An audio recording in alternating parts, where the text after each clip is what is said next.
મારા જે સૈનિક છે કાલે રજા ઉપર આવ્યો હતો, એક ગાડી લઈને ફરતો હતો હિંમતનગરમાં, એ રજા ઉપર આવ્યો હતો. એના સાથે જે એ ડિવિઝન પોલીસ સ્ટેશનના જે પણ પોલીસના કર્મચારીઓ છે, અધિકારીઓ, એમના સાથે જેમ ઢોર માર મારે એમ મારવામાં આવ્યો છે. તેના માટે હું એ ડિવિઝનમાં આવ્યો હતો. એ ડિવિઝનમાં આવ્યા પછી હું ચૌધરી સાહેબ જે એ ડિવિઝનના અધિકારી છે એમને મળ્યો. તે અમને કીધું ભાઈ અમે એના પર એફઆઈઆર નાખી છે, અમારા અમુક એના પર તમે એફઆઈઆર ફાડી તો અમારે તમારા જે અધિકારી એમના પર એફઆઈઆર ફાડવો છે.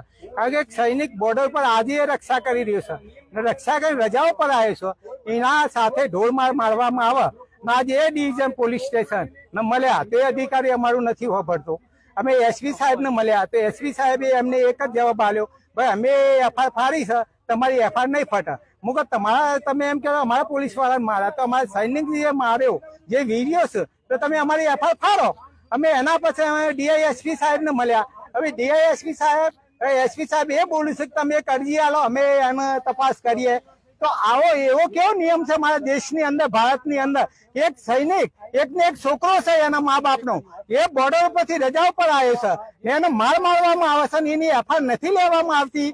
તો હું જે પણ અહીંના અધિકારી છે, જે પણ વકીલ સાહેબ છે, યા તો કલેક્ટર સાહેબ ઓર જે નેતાઓ છે ભાજપના, એ સબને હું જાણ કરવા માંગુ છું કે આ એફઆઈઆર અમારી નહીં ફળાય તો સાંજે 4 થી 5 વાગ્યા સુધી અમે વાત જોઈએ છે કે અમારો ઉગ્ર આંદોલન જે સૈનિક રિટાયરમેન્ટ છે બધા ઉગ્ર આંદોલન થશે હિંમતનગરમાં.